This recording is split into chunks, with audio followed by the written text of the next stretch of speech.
So how will issues like geopolitics, earnings, and the midterm elections affect the U.S. markets in the fourth quarter? Let's find out from Liz Ann Sonders. She's the chief investment strategist at Charles Schwab. Liz Ann, welcome back. Good to see you. Hi, Tyler. Fourth quarter, what do you expect? Possible pullback? What? You know, when the S&P first hit 2,000, and it wasn't because it hit that magical number, it wasn't a technical condition, the internals of the market started to look fairly shaky. So the soldiers weren't keeping up with the generals, as they often say, so breadth had deteriorated. And sentiment was very stretched, so a lot of optimism on the traditional sentiment measures. That told us that you had an increased likelihood of getting your typical kind of midterm election year pullback. September wasn't a great month. You certainly saw a pickup in volatility. I don't know whether that's it and whether we'll see the correction just in certain areas like small caps. But I think it would be healthy to get a little bit of a pullback here. That said, I think the bull market is still intact. Why is that?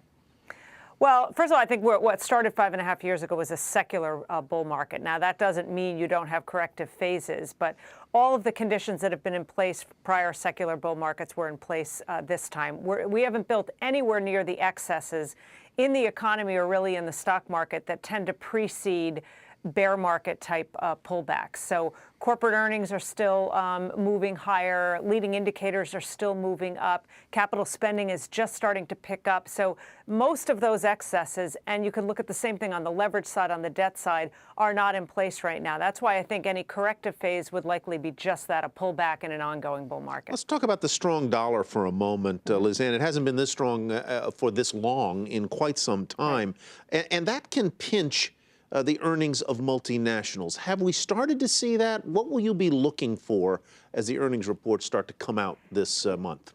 You know, the S&P is actually a little bit less exposed globally than it has been in the recent past because we have been moving a lot of business back to the U.S. We're in this renaissance right now, energy renaissance, manufacturing renaissance, and that's why the trade deficit is coming down. That said, you're right. When you have an 11-week surge in the dollar as strong as what we've seen, I would expect to at least hear some companies start to talk about it. That said, we are a consumption-oriented economy. 68% of the U.S. economy is consumer spending, and you look at the impact that the strong dollar has had down on commodity prices, on energy prices.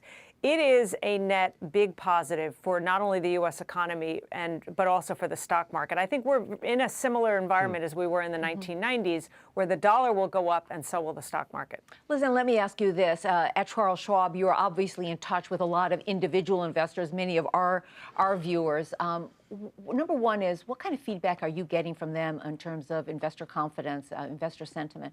And number two is, what kinds of things are you telling them to do? Because this is a tricky time right now in the market. We're sort of at an inflection point. And don't say everybody's different, but just roughly, I mean, what are you telling individual investors to do with their portfolios? I'll start with the latter part. And you're right, it really depends on the investor. But as I already mentioned, we think there is some frothiness in the market and that there's an increased likelihood of a pullback that tend to happen in midterm election years.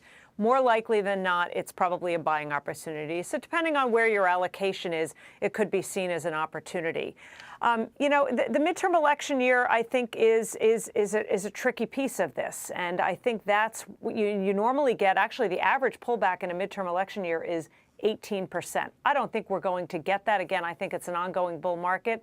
But that's what we're telling investors. I would say the mood of our investors is maybe not quite as optimistic as what some of the traditional sentiment measures tell you. There is some optimism, but there's a lot of skepticism. There's still a lot of that.